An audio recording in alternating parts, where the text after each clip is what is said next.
friends. Welcome to Dads and Daddies, a podcast about the lives and times of adult gay men in the here and now. I'm Brian Ruben Sowers, the dad. And I am Judson Morrow, the daddy. Judson. Brian, what a delight to see you twice in a week. I know, and this is the first time in 8 weeks that it's just the two of us. Thank God. I get really selfish when I have to share you. Aw, that's sweet. / if you've been a guest in the last 8 weeks, thank you so much. Yes, of course. Oh my gosh. I do want to caveat that we are recording this on Sunday, September 21st. I have no real clue at this moment in time when you all are hearing this. We have conversations with potential guests happening that may fall into place and may require posting sooner than this episode because they have projects coming up that they want to promote. So the reason I'm giving this caveat is because it's too difficult to police ourselves in keeping completely evergreen, especially in these days, and not talking about what's happening. So I'm hoping and praying that this next hour of conversation does not feel out of date by the time you hear it. I mean, let's be honest. Whenever this airs, the world will still be on fire. Yes. And gay will still be a thing. I hope. I mean, God knows. Who at knows, this point. actually. How are you? I am just having such a cute little weekend. Yes. Yeah. I went to, well, I'll give you the option. Would you like to hear how Cobra administration works, or would you like to hear about my trip to Beacon, New York? I'm guessing I want to hear about your trip to Beacon, New York. But if you feel the need to discuss Cobra administration, go right ahead. I'd rather talk about Beacon. Yeah, actually. I think so. So Beacon is one of these towns that dots the Hudson River north of New York City. And I went to see a friend's art show, and it's just such a cute fucking town. Oh, nice. It's an hour-and-a-half train ride on the Hudson line from Grand Central. So you get a little visit in Grand Central. Every time I go, I'm in, which isn't very often, maybe like once a quarter, I find myself in Grand Central. But it is breathtaking. It is. It is one of those New York tourist destinations that I never get to see. Yeah. I imagine that if you have to pass through it every day for work, you're It a loses little some over magic, it. yes. But like once a quarter, I'm just like, wow. No, I know. I love it there. It's just, for lack of a better word, it's just like majestic. It is. That's the exact word that I was going to say. Okay. Amazing. Yeah. So I went up to Beacon, which is... Is the ride beautiful? The ride is really itself? pretty. Yeah. It's along the Hudson River all the way up. Right. So I went to the town itself, which it's so cute. There's galleries, coffee shops, restaurants, bars, like all the things along this main street. And Queer people? From what my friend reports, there is like a decent amount. There is like a queer scene there. Yeah. But as you're walking along the main street, I didn't think so. It's not like I felt unsafe. Like, sure. That's silly. But I didn't see like a ton of faggots just like hanging out. Right. But it is great for a little day trip from New York City. Was this a solo trip? I went by myself. Oh, nice. Yeah, I took a book. I took my headphones. I just kind of like hung out by myself on the train, did Beacon, and then came home. Lovely. Yeah. Oh, wait. I almost forgot. My husband was with me. No, I had a hookup while I was there. Oh, okay. Bury the lead. So I almost forgot. I almost forgot. Oh my God. So I didn't plan on anything. Like I knew that my train was going to arrive at such and such a time. There was enough in the town to keep me occupied before my friend's art show. So I'm sitting in town. I'm having a sandwich. This dude hits me up on Sniffies. And apparently he is on site at a rental property fixing the windows. So he has the house to himself. Wait, he's the handyman? Correct. That's hot. It was so hot. So I show up and I was like, dude, like, what about the owners? He's like, they live in New York City. They're not going to show up. I was like, okay. So we had sex on this like construction site. Was it good sex? Oh my God. The reason it was great is because I told him, I was like, listen, I'm just up here for the day. Like I wasn't anticipating hooking up. Like I'm not ready to bottom. And he was like, I don't care. I was like, okay. I don't care that you're not ready. I still want to top you? Correct. Okay. Yeah, which he did. It was delightful. Amazing. Yeah. I've been thinking a lot lately about just, gosh, it is tough out there for a bottom. It is tough out there for a bottom. The amount of times I am horny and want to do something about it, but I just am not comfortable. I'm not ready. I've even thought about, like, do I run to a drugstore and find a Fleet and then go find a bathroom? But like, I have not done that. Can I just say, I am a little envious of both you and my husband, because both of you now have told me in the last 48 hours that there was a hookup you forgot about. Like, I don't have the luxury of forgetting about my hookups because they are so few and far between right now. My husband was kind of off hooking up for about a month or so, just because of like... taking a break. Well, not by choice, but just kind of because of various back-to-back ailments. You know, nothing serious, but like just that were making him feel out of sorts enough, and therefore just not even horny. But he finally was back to business as of this past week, and we were out to dinner either last night or the night before. And I asked him. I knew about one. I knew that when he broke the seal last Monday, and then I think on our dinner Friday night, I asked if there had been any more, and he told me about one that he had done earlier that day on Friday with a regular that we both know. And then he was like, "Oh, right, I forgot. Did I not tell you?" And there was another one on Wednesday. I was like, first of all, I'm jealous that you both like hook up enough that you can just forget one. But also, I was just telling my husband. It is a luxury, honestly. Yes. It wasn't forgettable. It was not forgettable. It was very memorable. Yeah, the reason that it was like baked in is because it was such a surprise, and I had such a nice all-around day. Well, I was going to say, it doesn't really fit in the narrative of like, it's just my solo trip to with my book and my headphones to see an art show in Beacon, you know. But there's gays everywhere, and there's gays ready to fuck. But I even asked you. I know. There were queers. Anyway, I was saying to my husband, I'm a little jealous of his life. He just does his work just allows him more freedom than mine does. And I have to remind myself it is no reflection on me. It's just the fact that, as I've said before, I just have such discrete windows of time.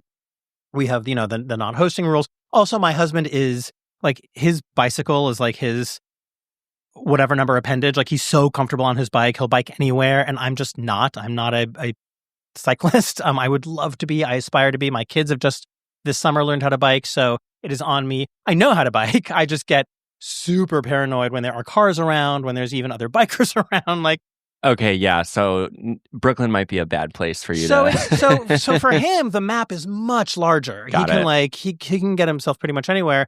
And if I'm going to do that, it requires either a subway or an Uber or something, which I have done. I have taken subway rides and Ubers for hookups, but I envy your ability to forget. Thank you. I've got a party on Tuesday on the horizon, and beyond that, it's really low priority. I'm just very busy with other stuff right now. Well, yeah, but it's also easy for it to be low priority for you because you have the time to just make it happen if and when you want it to happen. Very fair. I said recently on an episode that I had this surprise hookup, in that it was a blower's hookup that ended up not being oral at all and was actually exactly what I was looking for.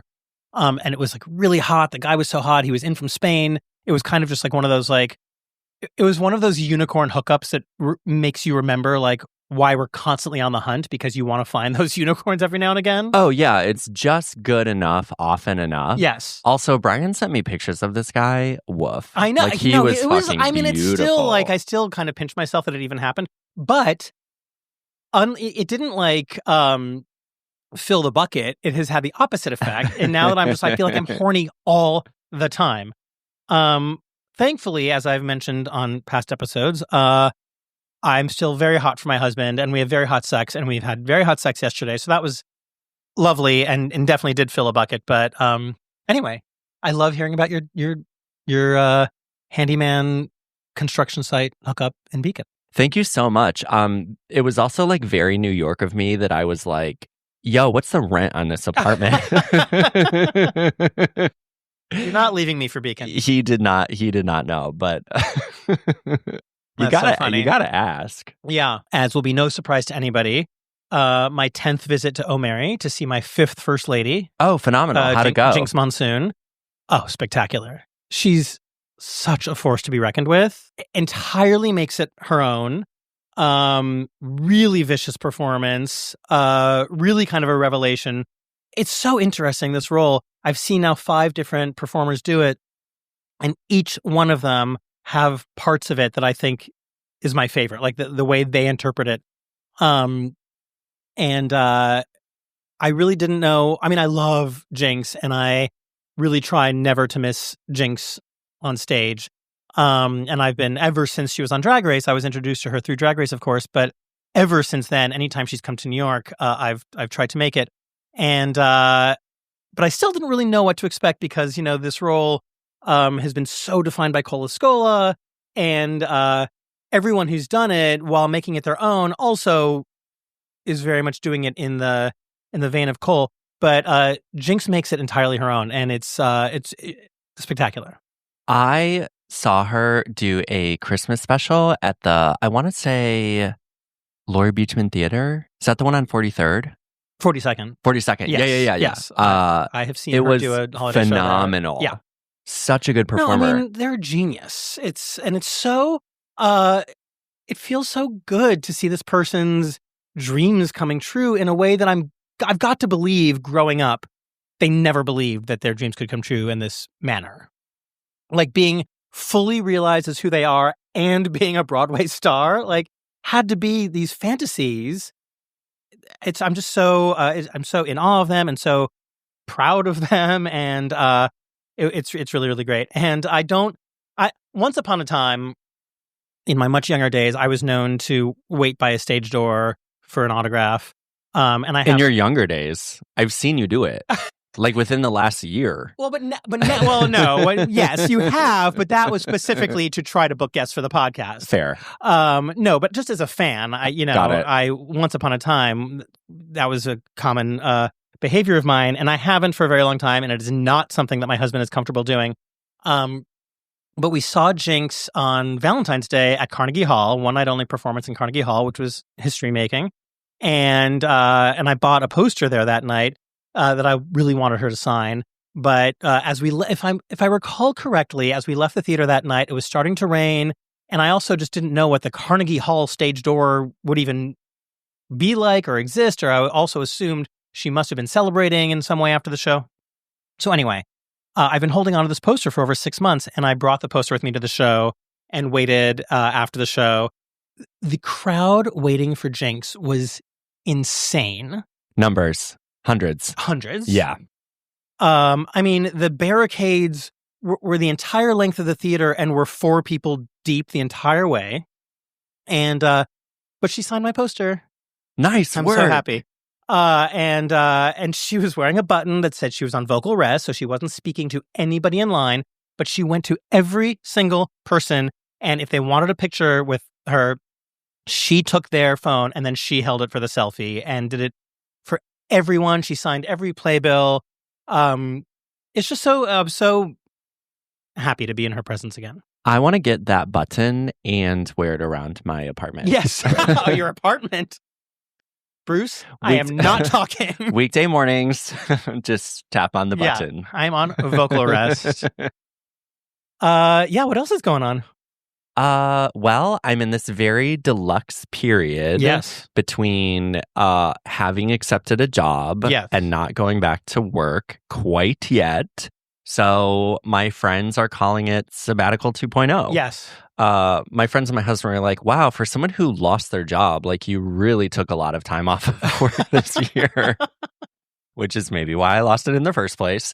But I just have some really sweet things to look forward to. Like I got the old staples in town, like AA, yoga, hanging out with my husband. Yep. And I'm taking a week in LA, which I'm super excited about. Nice. And my husband and I are going to Eureka Springs, Arkansas for our 10th wedding anniversary. Now tell me about the choice of Arkansas for a 10th wedding anniversary. Toby and I went to London for our 10th wedding anniversary. Right. Here is my justification. Yeah.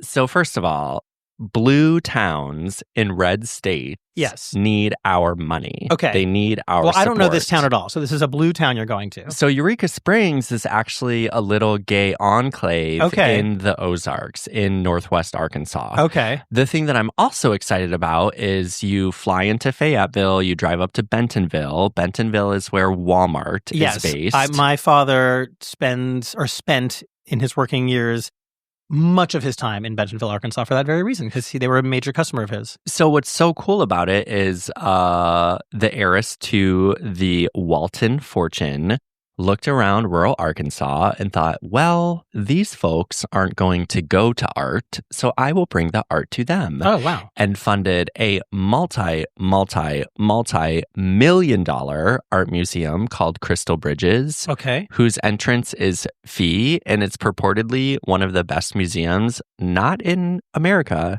in the world, in terms of the type of art they were able to secure. Yeah. So I'm super excited to see that too. Amazing. But yeah, like go hiking, be in a kitschy gay village, get out of town for a bit. Yeah, most people are like, are you fucking kidding me? You're taking your husband to Arkansas for your anniversary? I mean, this is a gay vacation destination I've never heard of. So we got that in the books too. Everything's chill. We're happy, healthy. I'm good. I love it. Thanks. I'm not so good. Not so good. Well, guess what?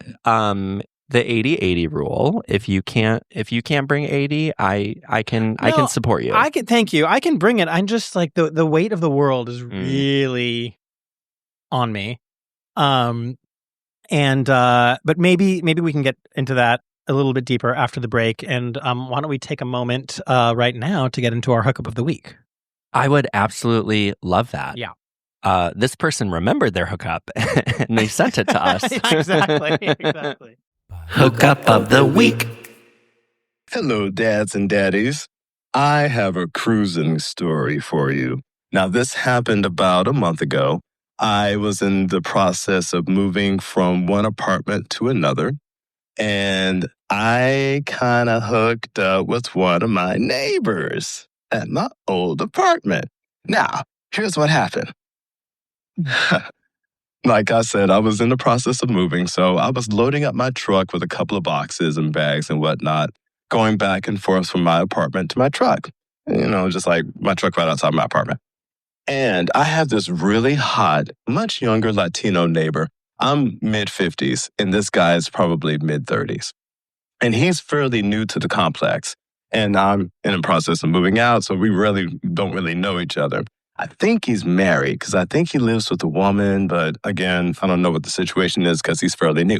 But anyway, I just know he's hot. This hot Latino guy, muscular thighs, nice butt. I'll say he's about like maybe 5'8", 5'9", and I'm about 5'11". Anyway, just to give you some details. So here I am. I'm walking back and forth, going back and forth with my truck. And he was standing outside talking on his phone, leaning up against his car. And so as I'm loading up my truck, he and I kind of exchanged a couple of glimpses here and there, a little glance or two, and then, just kind of kept on going about our business. This went on for about 10 minutes. So here it is. I'm in the process of also need to go to work. I'm doing a little loading before I go to work. So I look at him this last time as I'm loading up a box, and I'm kind of walking slowly back to my apartment. And he's about maybe 10, 15 yards away at his car.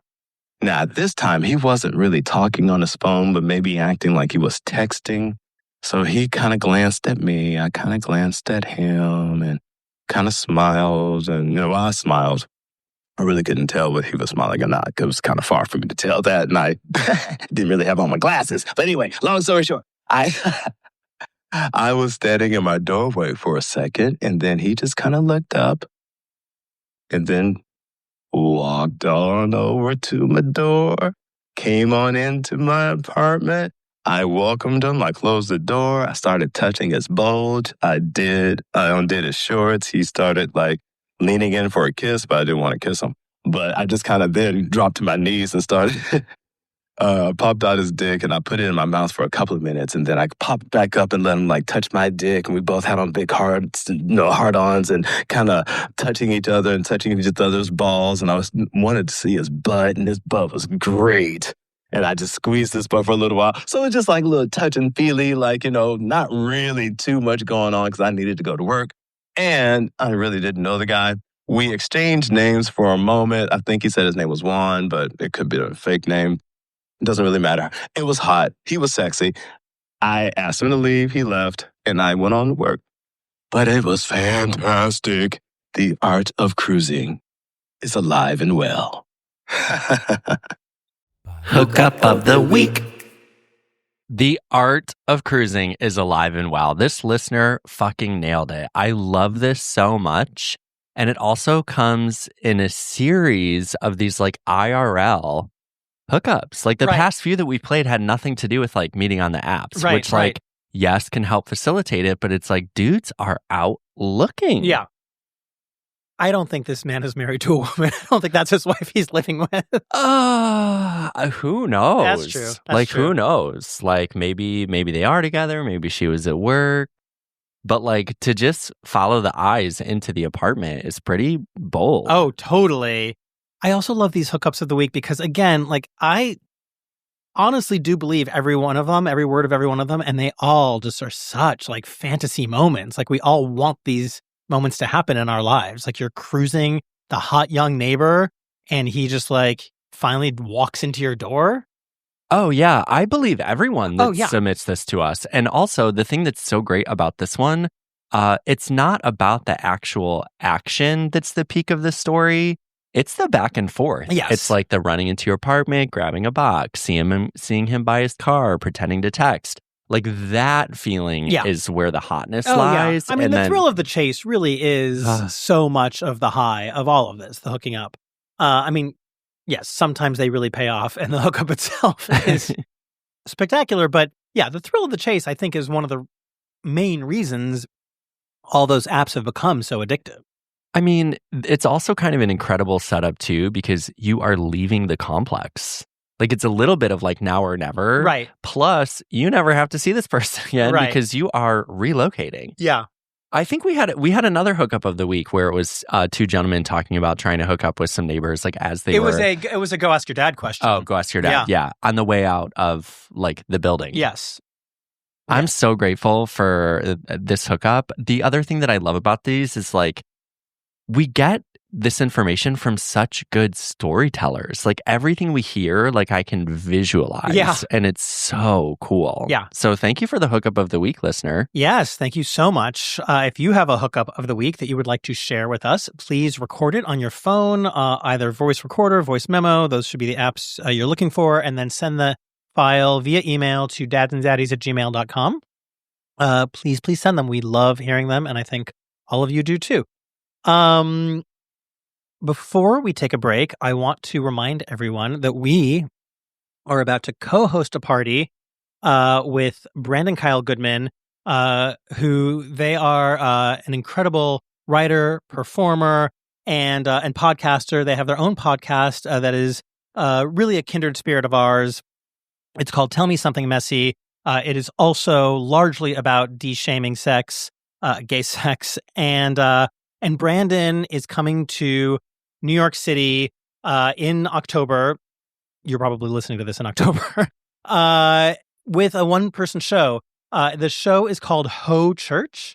And as I've mentioned before, Toby and I were very blessed to be invited to a workshop performance of this earlier in the year. And all I could think the entire time was that any dads and daddies, listener, follower, lover, really needs to be in the room for this show. It's really incredible. And it's very sex positive, and it is described officially as an unabashed celebration of self-love and a rousing service on the birds, the bees, the booty, and unleashing our inner hoe. It's the sex talk you never got but always deserved. And so the show itself runs for a month, I think October 8th to November 8th at Ars Nova, which is this incredible off-Broadway theater in Hell's Kitchen, my favorite, actually. off-Broadway theater. The work they program is always so incredible. They've given birth to so many talents that you love, like Bridget Everett and Billy Eichner. But there's a few nights where they're throwing these parties. The show again is called Ho Church, Ho spelled Heaux.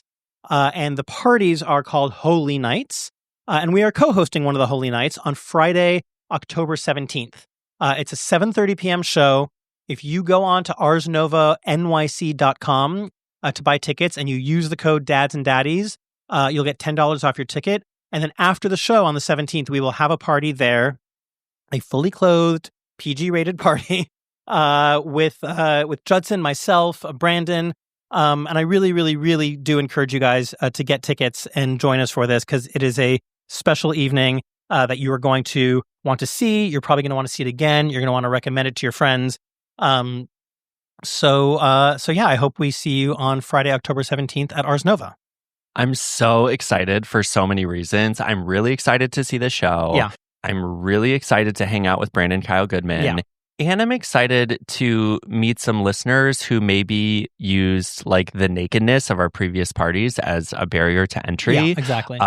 Brian and I are mega easy, like super approachable. We hope you come to the show. We hope you come to the cocktail hour. Yeah. We would love to meet you, chat it up, see what you're into, what you'd like to hear about, right? Yeah. This is going to be really, really cool. And it's just that perfect time of year where the holidays haven't quite started, but you're like into still going out because the weather's not bad. This is so cool. I'm pumped. And Brandon is so fucking hot. The promo photos for this show are gorgeous. Yes, if you haven't seen them on our social media, you will soon. All right. Well, we will take a quick break and we'll come back for some more friendly fire. See you in a moment.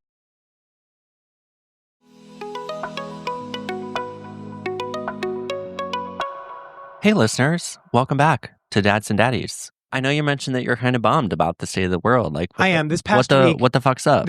So again, I don't know when you all are hearing this, and the way the headlines evolve every day, this may be news that has evolved, and I hope for the better, but I don't know how realistic that is. But two major issues have been weighing on me. One, which I mentioned on a previous episode, and I want to get into a little bit again, is just about how our trans brothers and sisters are being villainized. It is kind of eating me alive, and I'm just in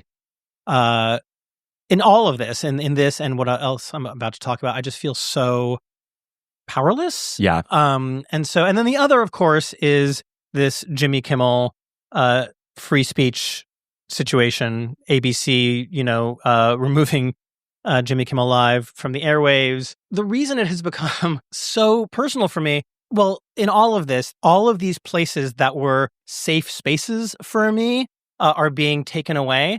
Meaning, for instance, Disney is like part of my identity. Yes. And it took you a moment to admit it, but we got you to being a Disney adult. Yes. We've talked about how just pursuing joy as a queer person in these times is a political act. Mm-hmm. And also, when this election happened, almost a year ago, the reason I first entered into such a depression was because of my kids. I just thought, this whole world is now going to be living on edge and at a place of being able to be so quick to rise to anger, and just all of us in this like very frustrated, on edge state. And that for my kids to be living in this tense environment for the next however many years, that really made me sad. Especially my older kid is very sensitive to the world, and really thinks and overthinks to the point that she can get herself into these very anxious rabbit holes. So I've wanted to maintain normalcy as much as possible. That's not to say ignorance. Like, we do talk about what's going on in the world, particularly around trans issues, and particularly around, our rights being taken away, and not just our rights, but anybody's rights being taken away, and, treating everyone with respect and all of that. But as much as possible, I've wanted to maintain normalcy for my kids. and joy for my kids. And in our particular family, a lot of that, say what you will, is intertwined with the Disney company. And so that has been like, I've just been wrestling with that this week. I mean, and now, of course, growing up, Star Wars and Disney were entirely separate. Now they're one and the same. And, the office where I sit most of my days, where I work upstairs in my house, is entirely decorated, like to a hoarder's degree, with Disney toys and Star Wars toys. Like, it's a little different from hoarders because hoarders are unorganized. Okay, yes, mine are very organized. But you do have a lot of stuff. Yes, it's starting to approach hoarder in terms of the organization. But the point is, like, that's my happy place. Like, that's the reason I made that my cocoon with that decor, is because those are the things that bring me joy. And so to now, for that to be, Disney has now like become this like face of evil. Like censoring Jimmy Kimmel, taking him off the air is just, it's mind boggling. And so it's really been weighing on me. And then of course, Kristen Chenoweth of all people, puts out not just one, but at least two comments in support of or maybe support is the wrong term, but in heartbreak for the Charlie Kirk murder, which of course none of us should be celebrating in anybody's murder, of course. But some of her turns of phrase were really problematic in terms of saying that she didn't always agree with his points of view. But of course, there weren't any points of view of his that were agreeable. And she is a Broadway star, a musical theater star. A Broadway musical theater house should be a safe space for gay people. She's about to be on Broadway in a brand new musical by Stephen Schwartz, who was the composer of Wicked. So the composer of Wicked has a new musical starring his original Glinda. And all of a sudden it's like, can I go see this show? So all these things that are meant to bring me joy and meant to like help me sustain in this really awful time are kind of like being taken away from me. And so anyway, so I've been wrestling with that this week. Did you think about it at all in terms of like this show? Of course. Uh-huh. Yeah. Okay. Like what's the worst that can happen? We get killed. I mean, sure.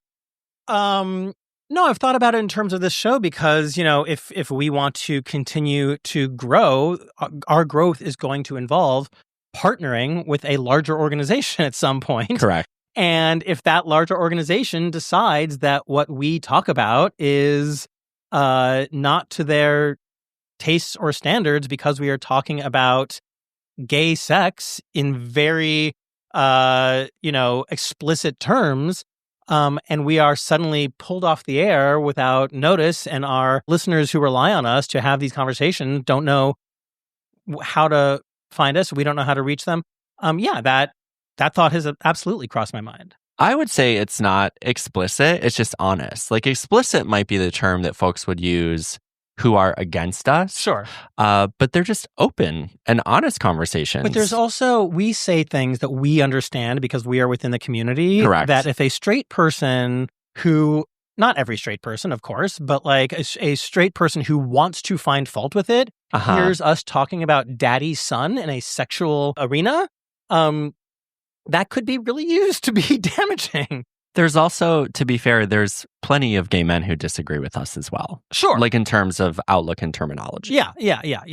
But anyway, I absolutely see your point. I don't want to weigh this down, but like I've been like thinking about like, do I want to bring this to the podcast? But like this is where I've been all week. Like that's just where like I'm feeling very heavy this week because of it. And so where I kind of want to turn this into a positive is that I've really, I mentioned I'm feeling powerless, and I really want to find ways to feel that I am contributing in some way.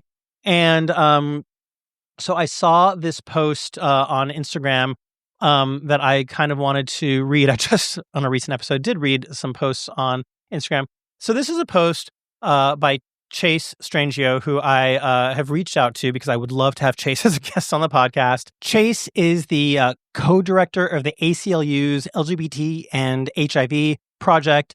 Chase is also a nationally recognized expert on transgender rights. Chase writes, it has been a terrifying few weeks for trans people as we witness the escalation of calls to deem us as inherently threatening. The idea is that transness is an ideology, a threatening one, and evidence of the existence of the ideology is the defense of trans people. They want our silence, and more critically, they want yours. But remember that attacks on trans people are an instrument, not an end. We all need to show up for each other. So here is my offering for what trans and cis people can do in this moment. And I was so happy, this is me talking now, to be given some instructions. So I'm going to read them. To-do list for cis people. 1, be loud in defense of trans people. I think that's something that we can all do. Number 2, every day disrupt someone else's assumption that trans people are a threat. Number 3, challenge your friends when they say things like, but isn't it unfair for a trans girl to participate in sports? Remind them that they are doing the authoritarians' work to divide us. Number 4, recognize that your well-being is at stake when the government comes for trans people, that this is about sex as a structure and about power.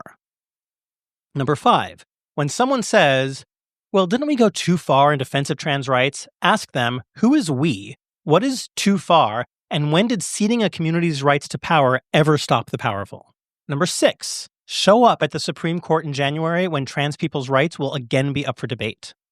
Number 7, show up at your school board where trans people's lives and dignity are being debated. From NYC to Southern California, there is no jurisdiction immune from these attacks. Number 8, donate to trans-led organizations and trans people's fundraisers. People are losing their healthcare, their jobs, their support. Show up where you can, whenever you can. And number 9, love your trans people fiercely, publicly. Chase also provides a to-do list for trans people, and I'm going to read this as well. For trans people, do whatever you need to take care of yourself. And also, ground yourself in accurate information, the people you trust, and the knowledge that our communities have always taken care of each other. Find your people. We are here. This is an excellent call to action because I think a lot of times people don't know. This is what happens, I think, writ large, especially now. It's like there's so much going on, and it's so easy to feel so helpless about these very, very large problems. And everything that has been outlined in this post, while we don't have to do every step of those 9 steps every single day, it's something that you can, like, I'm even checking myself. It's like, oh, how do I interrupt someone's assumptions about trans people without engaging them in conversation? And the reminder for me is, well, then you have to engage the conversation. Right. It's not like someone on the train is just going to be like, here's what I think about trans people in sports, right? It's just that if those conversations do come up, to take a stand. Yeah. This is really, really helpful. And I think this is exactly the kind of thing that people are looking for, especially because there's so many simultaneous huge issues where it's unreal. Americans feel really, really helpless, either because they're so busy trying to pay the fucking rent right now, or like get groceries or put gas in their car, and they seem really far away. But the number of people who know trans people is a majority of the population. Yeah. I don't even think about it actively, but when I do sit back and think about it, it is kind of astonishing to me at this point in my life how many amazing, wonderful trans people are in my life. Mm-hmm. And I continue to meet trans people every day. And I'm always in awe of their strength and bravery and like the battles that they must have to fight, like moment to moment. I'm just like, my heart bleeds and I just really, really want to do everything I can because it's no different being told that you are unnatural and wrong for how you were born. I mean, that's how I grew up. And so to see this happening to, one of our sister communities is just tearing me apart. There is an easy way to identify there, right? Like it is different, like gender and sexuality are different, but tied. Yeah. But just the knowledge of knowing, like, I came up knowing something was different, but just like didn't have the vocabulary, makes it really easy to empathize. Yeah. And I think these 9 calls to action, like, share them. We'll share them, and then you folks can share them. I appreciate your doing the research. And I have someone very close to me in my life who just came out as non-binary, and I'm nervous. Yeah. For them because they're young. Yeah. And in a place that actively, I'm not even going to say doesn't support, I'm going to say actively rejects that action, that coming out. Yeah. Mm-hmm.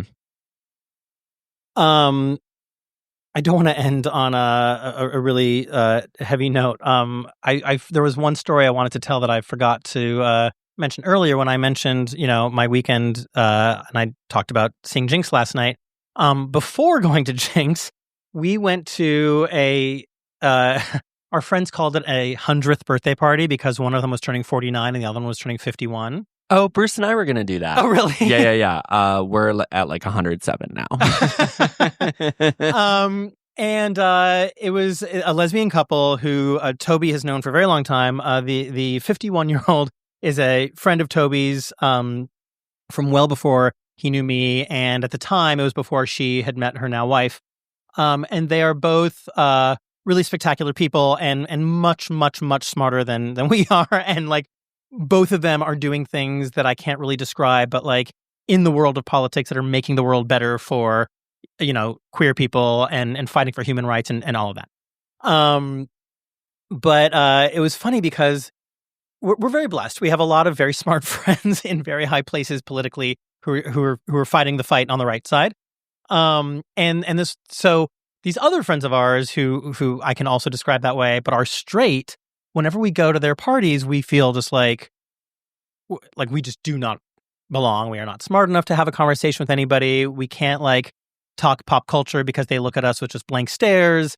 But it was so nice to be at this party last night because even though everybody is smart and like and doing such good things for the world, and here we are,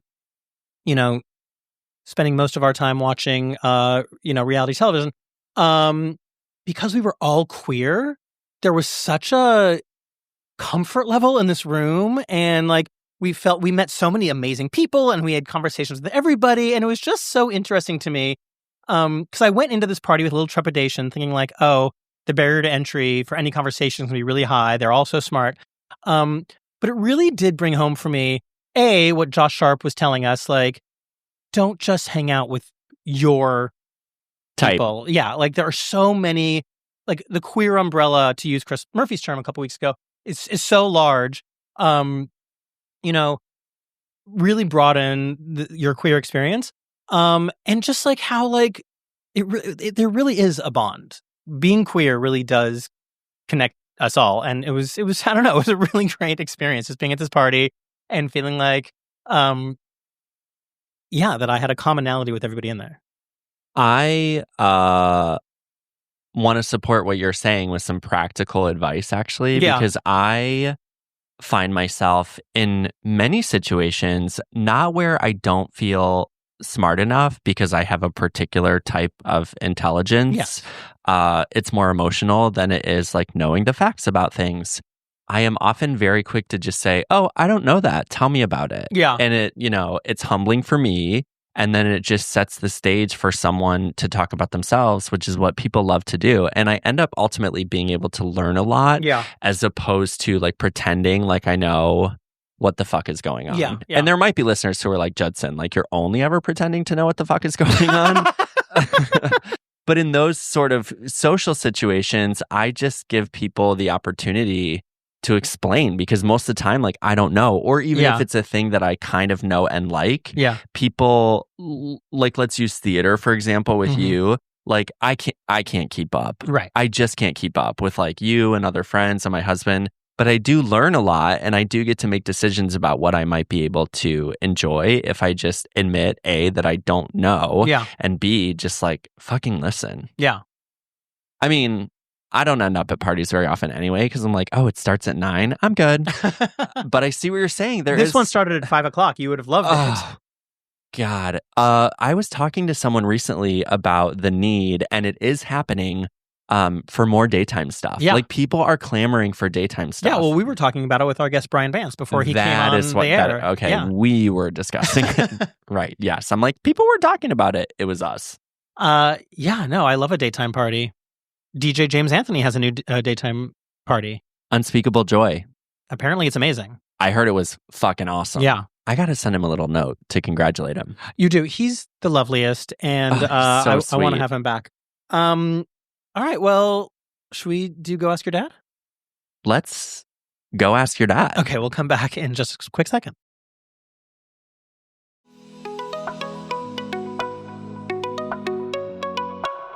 Hey, listeners, welcome back to Dads and Daddies. We have arrived at Go Ask Your Dad, where we address listener-submitted questions. As a disclaimer, neither Brian nor I are mental health professionals. We just respond to your questions with our life experience as out and proud gay men. To send us a Go Ask Your Dad question, please email us at dadsanddaddies@gmail.com. Voice memos turn us on the most, and Judson is going to read us this week's question. Hey, Dads and Daddies. Husband and I are starting the conversation in therapy of exploring an open relationship. One thing we are working on first is making sure we have a solid foundation of communication and trust. Along with that comes our love language. We would love to hear y'all's perspective on the love languages and how they can play a role in an open or even a poly relationship. So I looked this up because I wasn't sure if there were like specific, like defined love languages. Oh, yeah, very much so. But I guess in 1992, there was a book by Gary Chapman that defined 5 love languages.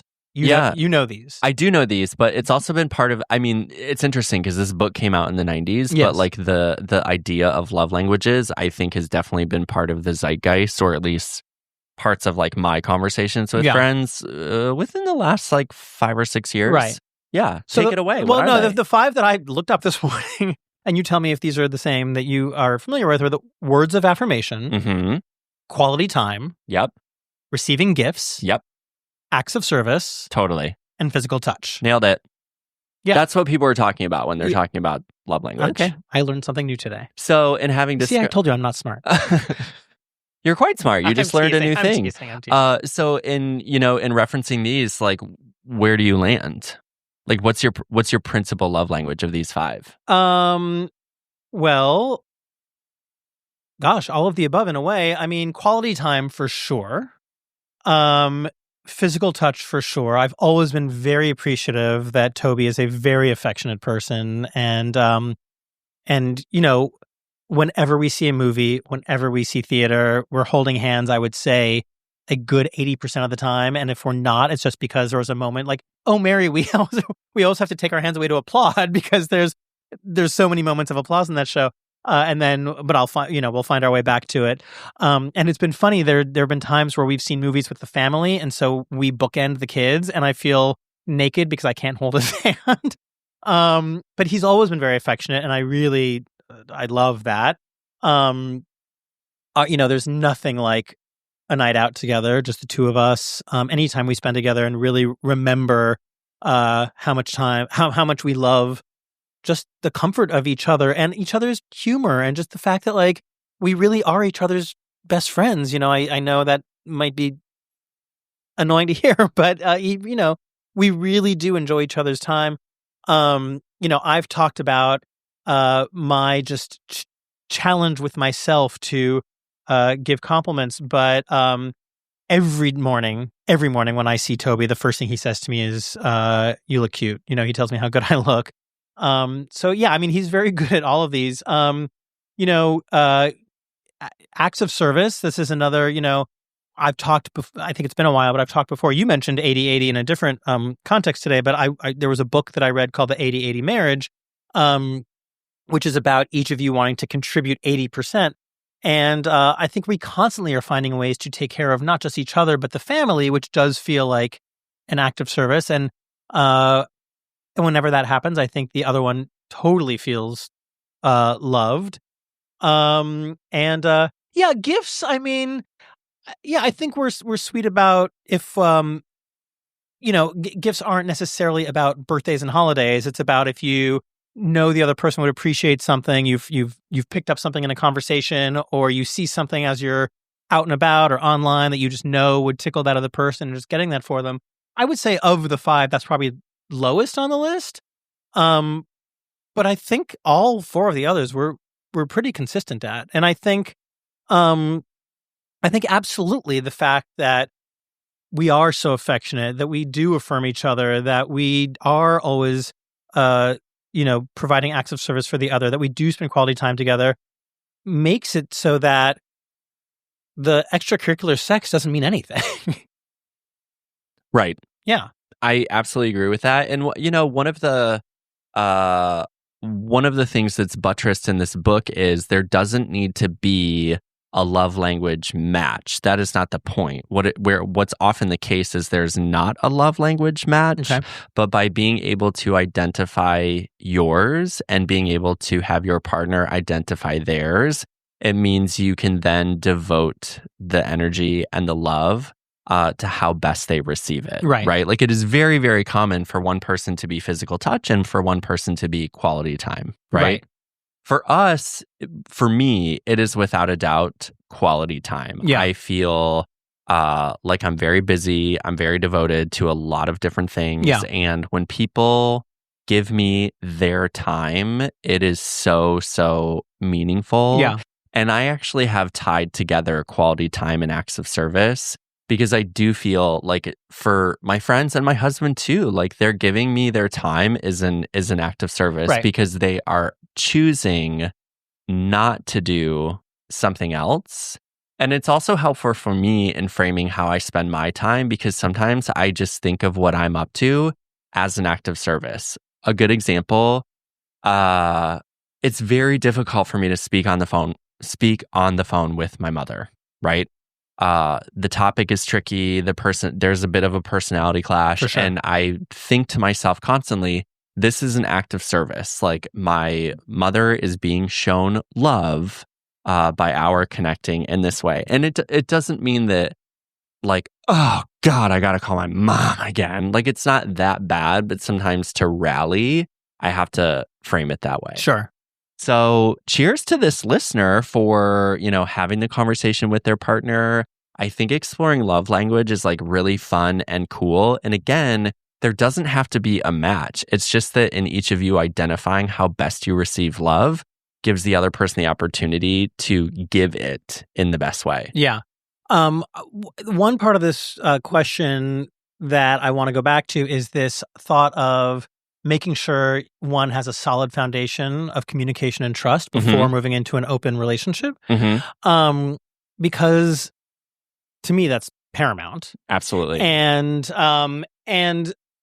for us, I feel very fortunate in that I wish I could articulate how our trust formed, but it was just so clear to me very early on in our relationship that Toby would take care of my heart. And the trust just became kind of innate. And so the opening it up became almost natural and organic, because it was almost like, well, why wouldn't we? Because if the trust is there, then why let something like extracurricular sex, come in the way? Like, if we just know that that is what it is, because as we've spoken about it a million times with different people and between ourselves, like, one cannot be everything to the other person.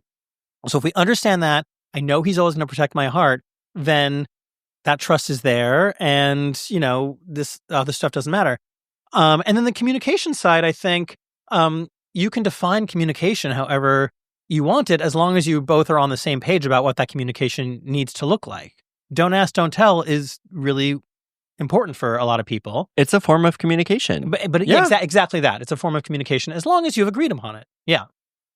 I think I love what you're saying. The trust is so important. And what's interesting is I don't think that you get to, it's not like a bank account, right? It's not like you get to a certain level of trust funds and then you can start opening up. Right. It's that. Oh, is that what trust funds are?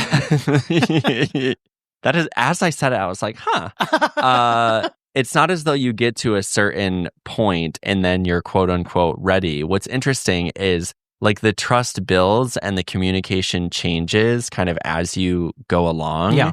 And as someone who has worked really hard and in a meaningful and deliberate way to earn my husband's trust back after lying so much, an act of addiction, I feel so strongly about how important it is and how difficult it can be.